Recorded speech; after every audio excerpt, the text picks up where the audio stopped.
Yo， 大家好，我係 L。首先要同大家宣佈一件事啊，我同游學修嘅賽車手計劃中年好司機 Late Apex 第一集同第二集咧已經喺上2個禮拜上載咗㗎啦，成個計劃咧仲喺度進行緊嘅。老實講，我哋真係花費咗大量嘅心血嘅，要將呢條影片剪輯出嚟咧都唔簡單嘅。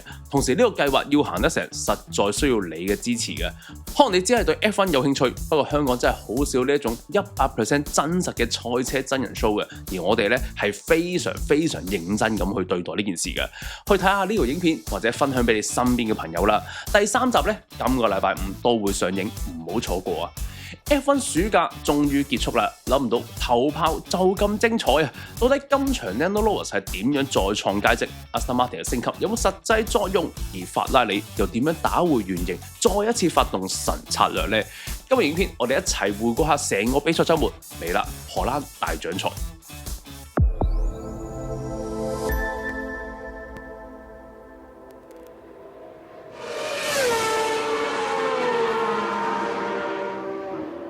我哋先輕輕回顧一下呢個暑假發生過嘅事先。其實今年嘅車手市場咧係比想象中更加 silly season 嘅，場上差唔多有一半車手嘅合約都係喺今個賽季尾咧就會屆滿嘅啦。Hülkenberg 啦、Colapinto 啦、Alonso 啦、Lance Stroll 啦。Alonso 係唔算嘅，再加埋 Red Bull 體系嘅年輕三子 Hadjar、Lawson 同埋 Limber。按照傳統 F1 暑假咧，應該係最多轉會續約新聞嘅時期嚟㗎。但係車隊們咧都不約而同咁咧壓咗喺最後一個禮拜先至公佈。不過其實咧都只係得2支車隊啫，先有 Albon 同埋 Carlos Sainz 先後宣布同 Williams 續約。而今年 Williams 嘅實力持續低迷，領隊 James Vowles 更加表示過驚同時失去2個車手啊！但係其實佢哋2個又跑到去邊度呢？而最受矚目嘅當然就係本來合約去到2028年先至到期嘅 Verstappen，決定同 Red Bull 續約去到2030年。佢哋仲為咗呢件事咧拍攝咗一條影片，由 resign 去到 resign， 絕對咧係近年最有趣嘅續約宣傳手法。不過最燃眉之急嘅3個人反而咧仲未有着落喎。而 Hadjar 喺 Red Bull 正隊嘅正選席位仲未坐暖咧，就要面對挑戰啦。事關 Hadjar 喺暑假期間練拳打傷咗手腕，無緣出戰荷蘭大獎賽。Red Bull 隨即咧由細牛車隊調派咗 Lawson 頂上，雖然咧只係暫時頂替1場啦，但係呢一次咧係 Red Bull 史上第一次將被下放去到小牛車隊嘅車手重新拉翻去一隊。而至於 Lawson 本身嘅席位咧，就係後備車手，最近傳出想轉戰 IndyCar 嘅角田接替。呢一次咧係呢個日本車手相隔大半年重返賽場，所以今場對於2個車手嚟講咧都係爭取表現嘅機會啊！暑假之後嘅第一場比賽，我哋嚟到荷蘭嘅 Zandvoort 賽車場。今年咧將會係荷蘭短期之內最後一次舉辦 F1。其實呢度咧年年爆滿嘅 Verstappen 又係主場英雄，照計咧係應該最有條件留低嘅。但係主辦方一直強調 Zandvoort 同埋英國嘅 Silverstone 一樣，都係少有完全冇政府資助嘅賽站，一切嘅開支都係自己孭起。而 F1 呢幾年嘅主辦費越叫越貴，由簽約大概係3100萬美金，已經飆升到今年4300萬美金啦。即使3日門票全部賣晒都好咧，都只係啱啱好夠打個和。地方政府仲要向每一張門票額外收取費用，用嚟支付10幾萬人流嘅治安同埋清潔開支。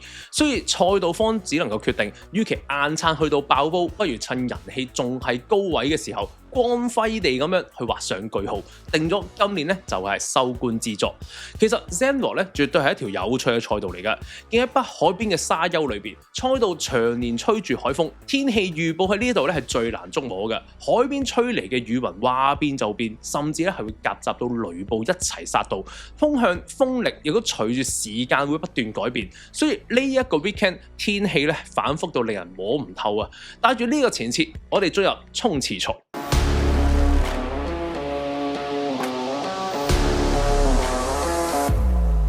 Zandvoort 嘅最後一場 F1 咧，反而係第一次舉辦衝刺賽，亦都係呢一個賽季裏邊倒數第2場嘅衝刺賽。雖然賽道地區咧喺星期5上晝咧就曾經落過雨，但係衝刺排位賽 SQ1 開始嘅時候，賽道路面咧已經完全變乾㗎啦。同時按照規定，所有車手咧都係要用中性胎比賽嘅。積分榜領先者 Kimi 喺第一個計時圈嘅時候推得太盡，導致個賽車衝咗入去沙地，迫使佢放棄呢個圈，仲即刻翻返維修站。記者檢查之後發現賽車嘅底板出現咗損毀，需要進行搶修，大大影響咗 Kimi 喺排位賽嘅發揮。佢喺 SQ1 以第8名晉級，而最快圈速咧就由 Leclerc 做出嘅1分13秒。駕駛住正隊 Red Bull 賽車嘅 Lawson 表現令眼前一亮啊！以0.165秒擊敗Verstappen排喺第6，成為 SQ1 排位最高嘅 Red Bull 車手。與此同時 ，Aston Martin 今場咧帶嚟咗 Honda ADUO 更新版動力單元而備受關注，但係由於只係得一場練習時間，兩個車手暫時未能夠充分發揮出賽車嘅潛力。Alonso 更加1號彎 lock up 衝出咗賽道，被迫放棄單圈。後嚟佢嘅尾翼直路模式冇辦法正常運作，未能夠做出有競爭力嘅時間，結果跌到最後一位，連同 Bellman、Carlos Sainz、Lance Stroll、Bottas 同埋 Perez 一齊喺 SQ1 出局。做到 SQ2 啦，受惠於賽道演變，多位前列車手集團咧相繼領先，去到後段 Mercedes 同埋 Ferrari 嘅車手眼見晉級在望咧，就翻返維修站啦。而呢個時候焦點咧就落咗喺替班嘅 Lawson 仲有 Tsunoda， 佢哋兩個能唔能夠晉級 SQ3 咧？兩個人完成最後一圈嘅時候咧，分別排喺第9同第11，但係後嚟因為其他車手改善時間，結果只能夠排第11到第12名，雙雙無緣晉級。兩個人嘅單圈咧，更加只係差0.009秒咋。不過考慮到佢哋兩個用極短嘅時間適應賽車，而 Tsunoda 更加係從來都未駕駛過今代技術規則嘅賽車，所以呢個成績咧已經算係中規中矩啦。其他出局嘅車手咧，仲有 Colapinto、Hulkenberg、Ocon、Albon。SQ3 只係得8分鐘，所以車手們咧索性只係跑一圈定勝負。同時，所有車手咧都要使用軟胎嘅。Lewis 率先出場，利用乾淨嘅氣流跑圈，先做出個1分11秒6嘅時間，係呢個 weekend 第一個1分11秒嘅單圈。而後嚟 Russell 亦都把握住賽道演變，僅僅以0.04秒嘅優勢躍升去到第一，成功攞到佢生涯第3個衝刺賽嘅頭位。Leclerc 同 Piastri 就排喺第3、第4。Kimi 雖然賽車受損啊，但仍然能夠排第5，領先表現掙扎嘅 Verstappen 同埋 Hamilton。至於3個中游車手 Gasly、Bortoleto 同 Limber 就分別排第8到第10。一日之後嘅衝刺賽，全場24個圈，24個車手裏邊咧有20個都係用緊 C3 嘅中性胎比賽，只係得 Leclerc 同埋 Bellman 選擇用 C4 嘅紅色軟胎。另外兩個西班牙車手 Carlos Sainz 同埋 Alonso 都因為根據懸掛設定，改為由維修區起步。熄燈起步之後 Russell、Lewis 同 Leclerc 維持原有位置，而 Kimi 就超過 Piastri 上升到第4名，係今場比賽僅有前10名車手位置互換嘅第一次。角田就俾 Colapinto 超越跌到第13名。如果 Sandro 係一條難以爬頭嘅賽道，所以前列車手嘅名次喺一段時間都冇做出任何嘅改變，賽況完全陷入膠着。衝刺賽甚至係冇衝刺排位賽咁精彩啊！直到第8個圈左右 ，Lewis 率先出現胎耗問題，喺 Radio 裏面抱怨後胎磨損，同 Russell 嘅差距由第8圈大概1秒左右擴大去到第10個圈已經1.6秒啦。反觀用緊軟胎嘅 Leclerc 一直能夠保持住良好速度喺 Lewis 身後，去到第18個圈 Leclerc 先係直路進攻，並且1號彎成功超越 Lewis 上升去到第2名，成為咗今場比賽前10名第2次嘅位置互換。但係距離領先嘅 Russell 仲有1.5秒，要發起有效嘅進攻絕非易事啊！而呢個時候 Mercedes 同埋 Red Bull 等等嘅車隊工程師都透過 Radio 通知車手，比賽尾段會有落雨嘅風險。結果雨咧就喺揮動方格旗嘅時候先至落得出，冇對比賽造成任何實質嘅影響。由頭位起步 Russell 喺幾乎冇任何威脅嘅情況底下，以1.36秒嘅優勢達成 Pole to Win。Leclerc 屈居亞軍。Lewis 雖然痛失位置，但仍然能夠擊退 Kimi 攞到季軍。其餘得分嘅車手就分別係 Piastri、Verstappen、Hamilton 同埋 Gasly。咁所以 Red Bull 賽車出戰嘅 Lawson 排第11，而代班出戰嘅角田咧就以第13名完成比賽。係啊，呢場衝刺賽咧就係咁短㗎啦。其實我已經拖長咗好多㗎啦。我哋都係進入更加刺激嘅排位賽啦。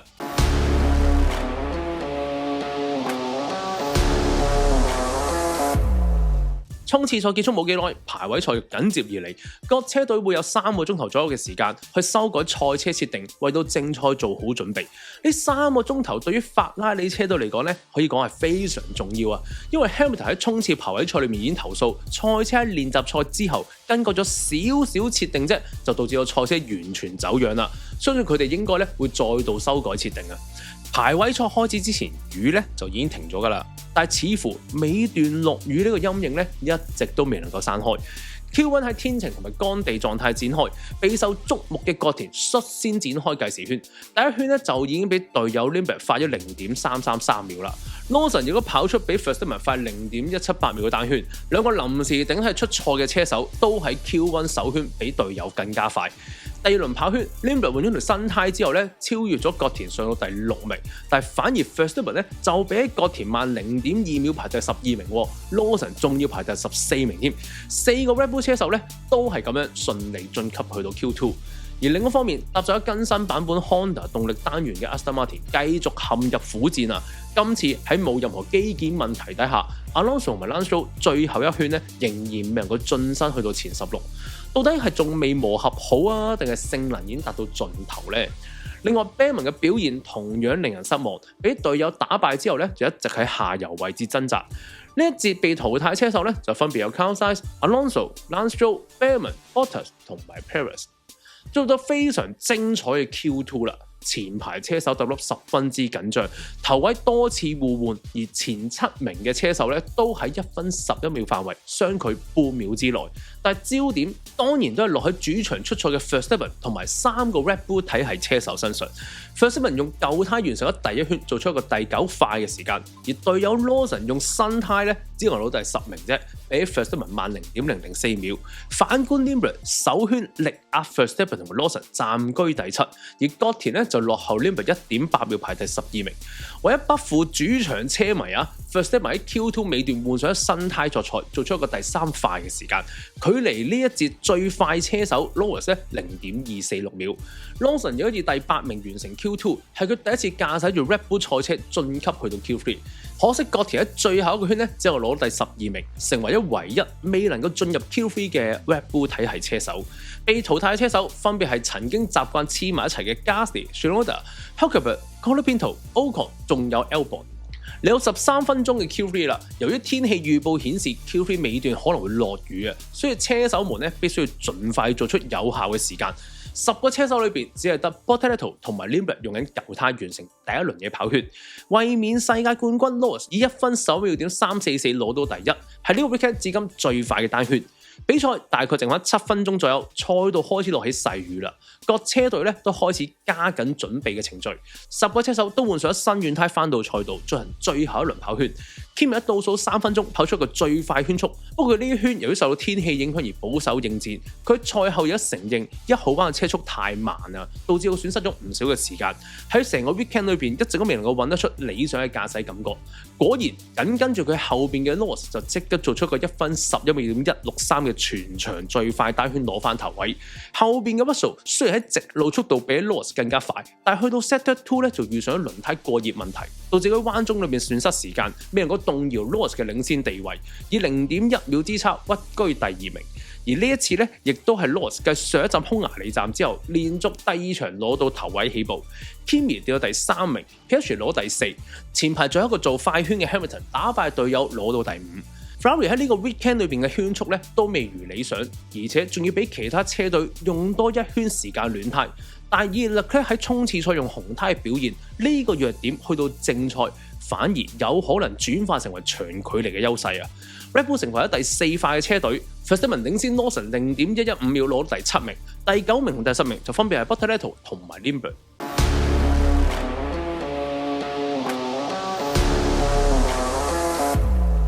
比賽陰晴不定底下開始，比賽開始之前 Zandvoort 係落咗場雨嘅，而到熄燈之前，賽道咧已經完全風乾啦，所以全體車手咧都換上咗乾地胎應戰。Zandvoort 有好多呢種內傾角 banking 嘅長彎，車手可以喺行上路唔經 Apex 高速過彎，又或者一般嘅下路 out in out 過彎之間做選擇。今場見絕大部分車手都係以上路過彎嘅，雖然上路過彎咧可以更加高速穩定，但係對輪胎嘅損耗咧就隨之而嚟啦。所以二停策略一直都係呢一度嘅常用策略。頭2排嘅 Mercedes 同埋麥拿倫都不約而同咁樣用咗黃色嘅中性胎，反觀 Ferrari 同埋 Red Bull 就壓咗喺軟胎上邊。Ferrari 我係完全可以理解嘅，因為佢嘅暖胎比較慢，但係 Red Bull 都要用軟胎咧，明顯就係希望喺頭一圈盡全力去搶位置。熄燈起步嘅一刻 Lando Norris 嘅反應非常之快啊，順利守住頭位。但係反觀身邊嘅 Russell 起步咧就大失利啦，左邊嘅 Kimi 把握機會一舉超過 Russell 上升到第2名，而身後嘅 Piastri 反而咧就俾 Russell 阻擋去路，一時未能夠跟上。Leclerc 就把握咗呢個機會，起步上升到第4，直逼 Russell 嘅車尾。22部賽車算係非常順利咁通過1號彎嘅。替班嘅 Lawson 喺頭位就已經不留情面咁向隊友 Verstappen 施壓，強如 Verstappen 咧當然能夠成功抵擋啦。即係諗唔到，當群車跑完一圈，翻到去起終點線嘅時候，主場英雄 Verstappen 就喺第一個圈嘅最後彎發生少有嘅意外。Verstappen 喺比賽之後指喺攻入彎嘅時候，賽道咧仍然有啲濕滑，但係佢見到路面上邊有一條 dry line，以為可以加速，點知後轆一踩上白線，車尾瞬間失控線出，賽車直插防撞欄，車身嘅左邊應聲盡毀，碎片亦都散落到賽道一地都係。荷蘭主場車手就喺最後一場荷蘭站，相當遺憾咁一圈都未跑完，就要用呢個方式畫上句號啦。好在 Verstappen 就安然無恙，不過佢真係要避開，唔好再喺第7名起步啦。因為 Verstappen 近3場第7名起步嘅比賽，2025年奧地利站、2026年英國站，仲有呢一站荷蘭站，全數 DNF。希望呢個紀錄咧唔好再延續落去啦。而同一時間 Bottas 喺 Verstappen 身後，有一度失控轉圈，好彩車身冇任何損毀，雖然失去咗大量位置，但係仍然可以留喺賽道裏邊。反而最驚險咧係佢緊隨而嚟嘅隊友 Hülkenberg， 面對住一團白煙咧，只能夠估算係要行左定行右。好在咧估得啱啫，成功避開轉緊圈嘅 Bottas 同隊友擦身而過，避開咗一場可以演變成為 T 幫隊友雙車退賽意外，算係有驚無險啊！由於 Verstappen 嘅賽車冇辦法自行移開，賽會隨即揮動紅旗暫停比賽。比賽喺賽道清理完之後重新開始。答翻個喺 IG 俾人問到嘅新手問題先，只要喺第一次熄燈起步之後，唔理係紅旗入 pit 圈定係比賽回復正常嘅出 pit 圈，所有圈數咧都會計入比賽圈數嘅。而在喺出 pit 做 standing start 嘅 formation lap，Hamilton 嘅賽車出現咗問題，停咗喺11號彎之前退賽，所以比賽咧又要跑多圈 formation lap。到比賽終於可以重新開始嘅時候，其實比賽咧已經係第5個圈嘅啦。重新起步嘅一刻，身在第2名嘅 Kimi 反應非常之快，即使頭位嘅 Lewis 馬上向右施壓，但係 Kimi 死守內線，因為1號彎回轉彎就登上咗第1名。由最初嘅第3名起步，每次起步都能夠上升1位。身後本應該喺第5名嘅 Piastri 反而就喺1號彎嚟咗 around the outside， 壓過 Leclerc 上到第4。之後更加喺下坡路段裏邊用白胎都能夠超過 Russell， 一圈之內同隊友會合。比賽前段咧就同 Sprint 一樣嘅，喺難以爬頭嘅 Sandford 咧再一次陷入膠着。不過 Leclerc 苦追 Russell， 追足13個圈咧仍然係非常精彩嘅。Leclerc 基本速度咧都係比 Russell 略快嘅，不過引擎嘅能量管理明顯更加好。紅車直路上邊咧就會更加早用完電，無力喺1號彎發動攻勢。不過 Russell 嘅壓力咧都唔細嘅，所以只能夠喺第18個圈率先入站換胎。今場場上嘅攻防戰咧都集中咗喺比賽嘅下半場，而上半場咧主要就係各車手嘅入站策略。而今場更加少有咁前排同隊車手咧都係用緊唔同策略嘅，亦都唔太按常理出牌。所以非常適合抽出同大家討論一下。喺呢度咧，我就唔再好似以前咁樣每一個 action 咁樣去解釋啦。用緊黃胎嘅 Russell 相比較隊友做咗4圈入站，明顯咧就要避開競爭。不過 Leclerc 完全冇反應嘅，用一套紅胎再跑多4圈之後先至入站換上黃胎去追。而類似嘅情況亦都發生喺 Lewis 身上。Kimi 搶咗頭位之後 ，Lewis 就一路死跟，去到第22個圈 ，Kimi 入站嘅時候，身後嘅 Lewis 先係唔按常理咁選擇同 Kimi 同圈入站，放棄一次喺場外爬頭嘅機會。去到第2輪入站嘅時候 ，Kimi 喺第41個圈入站，而 Lewis 咧係完全冇做反應 cover 嘅，接替頭位之後一路拖到第47個圈先入站，就係用呢7個圈嘅 tyre offset 去追 Kimi。呢個做法咧唔係單純嘅 overcut 又或者 undercut， 而係主動咁用 track position 去換 tyre delta。講到好似好複雜咁樣，簡單嚟講就係想喺後段有更加新嘅輪胎。只不過 Ferrari 對 Leclerc 嘅執行咧就不如麥拿倫啦。除咗俾咗 Leclerc 一個慢 pit stop 之外，換上黃胎之後咧，亦都冇特別跑得長，完全冇任何嘅優勢啊！全場咧就只係一路喺度追 Russell 嘅啫。相反 Hamilton 喺今場嘅策略咧算係十分之成功嘅，先紅後白錯開咗換胎嘅 pit window， 仲一路俾隊友Leclerc攻對手，自己喺身後咧就可以繼續養胎。雖然就唔及中游嗰兩位養胎大師，但係一套紅胎都跑咗26個圈先至入站，而 Hamilton 兩次咧都係長 stint 嚟嘅，所以喺所有對手入站之後曾經一度領先。而當 Kimi 用新硬胎後追嘅時候，圈速咧係一度快接近2秒一個圈嘅。換句話講 ，Ferrari 係明知道會輸大量時間，都繼續選擇跑長 stint。呢一個計劃咧係有成果嘅，因為長 stint 嘅目標咧就係要搏出現安全車同埋 VSC。我哋一跳咧跳到賽事嘅中後段第54個圈先，已經換好胎嘅 Lewis 咧，先以更加新嘅輪胎去追過 Kimi， 再輕鬆解決 Hamilton 翻返去第一位。而就喺 Kimi 追過 Hamilton 差唔多嘅時間，Ocon 壞車退賽引發 VSC， 仲未換胎嘅 Hamilton 當然入站搶特價 pit stop 啦。而同佢一齊入站咧，仲有兩個人，一個咧就係佢前邊嘅 Kimi， 佢比起 Hamilton 遲咗一個圈入站，應該咧就係眼見留喺賽道裏邊，速度咧點追都追唔到 Lando Norris， 所以就不如改變策略，換上紅胎再追。而如果 VSC 夠長嘅話咧，或者可以進一步去拖慢 Norris， 增加自己嘅優勢。不過我最諗唔明嘅就係點解 Hamilton 入站之後 Leclerc 係會一齊入站做 double stacking 㗎？先講下 VSC 嘅時候嘅形勢 ，Norris 咧 stay out 繼續領頭嘅 ，Kimi 同 Hamilton 入站之後 ，Norris 補上第2名，相距 Norris 6到7秒，而 Leclerc 本來咧就喺 Russell 身後唔夠2秒嘅，用緊一套新3圈嘅白胎追擊 Russell。入站之後 VSC 結束，變成咗喺 Hamilton 身後嘅第5名，落後頭車22秒，距離 Russell 16秒左右。其實咧，我真係唔太明白 Ferrari 嗰陣時嘅信心來源嘅。Hamilton 當然一定要入站啦，用新胎追擊咧係非常合理嘅。不過如果 Leclerc stay out 嘅話咧，佢就係切實嘅第3名啦。而家跌到 Hamilton 身後喎，難道佢覺得喺極難爬頭嘅 Zandvoort， 就算一圈快2秒都可以令到雙車追到第2、第3？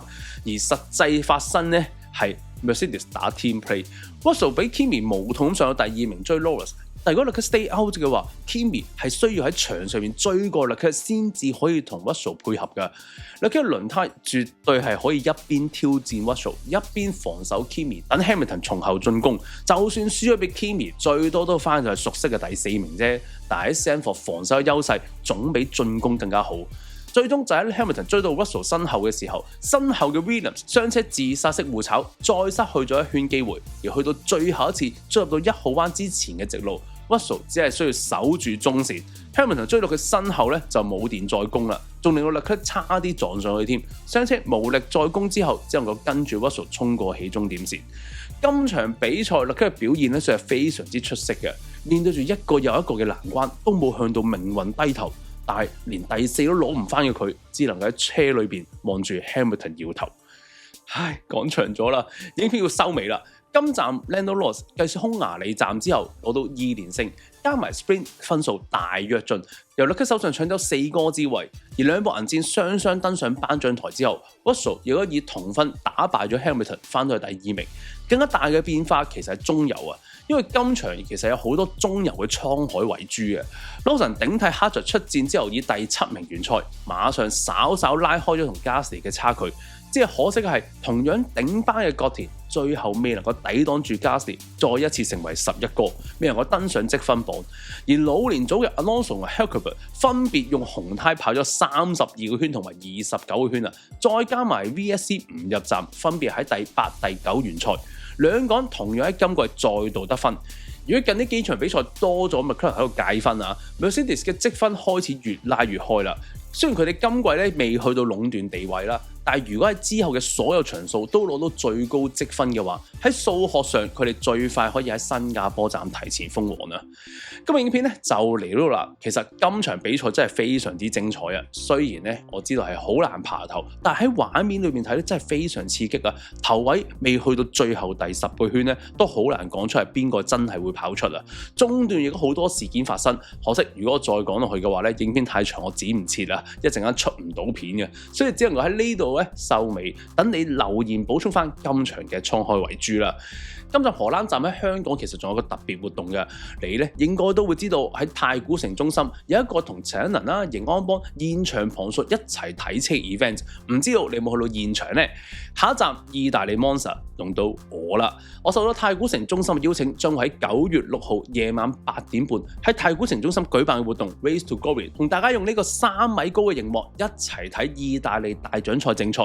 如果座位有限啊，我2日之後咧放喺 Instagram 俾大家公開報名，大家先到先得啦。不過座位真係有限嘅，所以如果大家唔介意企位嘅話咧，我都希望邀請到大家一齊到場。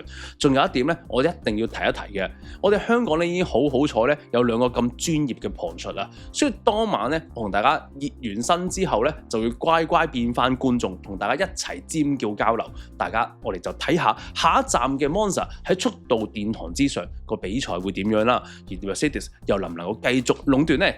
最感謝對 L 不離不棄用實際行動支持 L 嘅 Patrons 同 Families， 特別鳴謝 Patrons L 契爺有 L 分絲、Andy 葉、許蓋公、Jason 5、TM 小撒、FU717、Jason Lee、Angelo 6081、David、冠宇煲靈株式會社、Nickfield CPA Limited、Amanif Diff、Bin Academy of Mathematics、天后田木水果店同埋一眾嘅 L Family 嘅會員支持。我係 L，我哋禮拜5見啦，有新片睇，拜拜。